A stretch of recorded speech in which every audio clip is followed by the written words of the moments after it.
পৰিব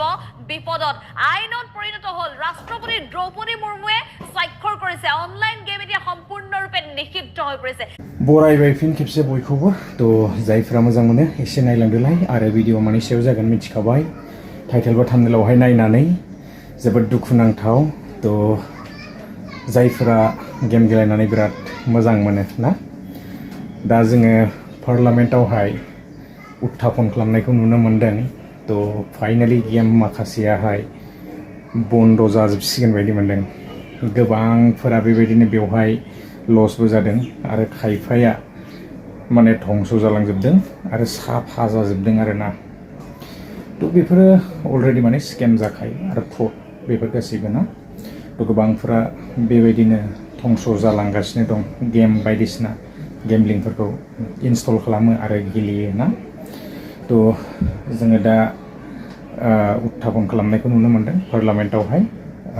आं एसे क्लिप्सखौ होनानै होगोन जोबोद दुखुनांथाव आरो जोङो बेफोरबायदिनिफ्राय गोजानाव थाखानाया मोजांखा ना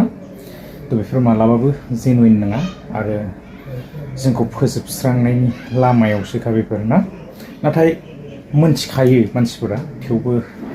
मोजां मोनो आरोना गेलेनानै मोनसे राब जायो आरो आदत जालाङोना हेबिट जायो आरोना तो गेलेबाय थाबा आरो ब्रेनाबो हें जायो खामानि होयै जालाङो माने गेलेनो गोसो जायोना आरो फैसा सोयै एकाउन्टनि फैसा माखासेया गासिबो साफा जालांजोबो बेबायदिनो गोबांफोरा बेबायदिनो धंस जानायखौ जोङो मिथिनो मोनदों नाथाय थेवबो गेलेयो आरो बेबायदिनो गोबां रोखोमनि खेला दङ ड्रिम 11 बायदिसिना तो जोङो जेब्ला IPL फैगोन क्रिकेटनि समावबो ना होयो लागायनाया दा फाइनाली बेन जानो थांगासिनो नामा बन्द जाजोबमारगोन नामा जोङो लासैनो समा खिन्थालांसिगोन आरो जोङो दा बिल पास खालामनायखौ नुनो मोनखाबाय हदनावहाय दा लोगोफोर दुखुनांथाव जायफोरा गेलेग्रा गेम गेलेनो मोजां मोनग्रा फैसा सोनानैहाय ना नाथाय बेफोरबायदि गेमा थगायग्राखा आरो जोङो मिथिखायो थेवबो जोङो गेलेयो आरोना तो माथो बुंबावनो दा आरो गेलेनो हानाय नंलिया आरो बेफोरनिफ्राय जोङो एसे साबधान जानानै थानाया मोजां लाब गैखाया सब माने लसनि लामायावसोखा ना नेनानै माने खखा सानानै नेबाय थानायसो बेफोरो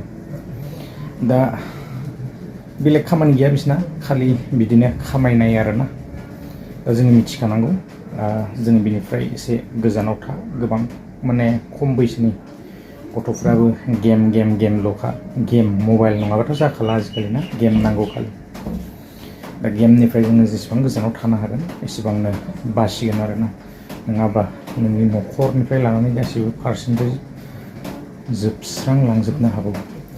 तो लोगोफोर जोङो बेफोरखौ बारा माथा मारि नाङा गाव गावबागाव ना जोङो खामायनांगौ आरो खस्थ' खालामनांगौ खस्थ' खालामोब्लानो मोनो थाखाखौलाय दा जियानो हक आं एसे क्लिप्सखौ होनानै होलांदिनि बारा गोलाव खालामा भिडिअआ बेसेखिनियानोमोन आरो बन्द जागोन जाया जोङो बेखौ समा खिन्थागोन आरोना बिदिब्ला नेक्स्ट भिडिअआवहाय लोगो मोनगोन आङो गोलाव खालामब्ला भिडिअआ बेसेखिनियानो गोजोन्थों बाबा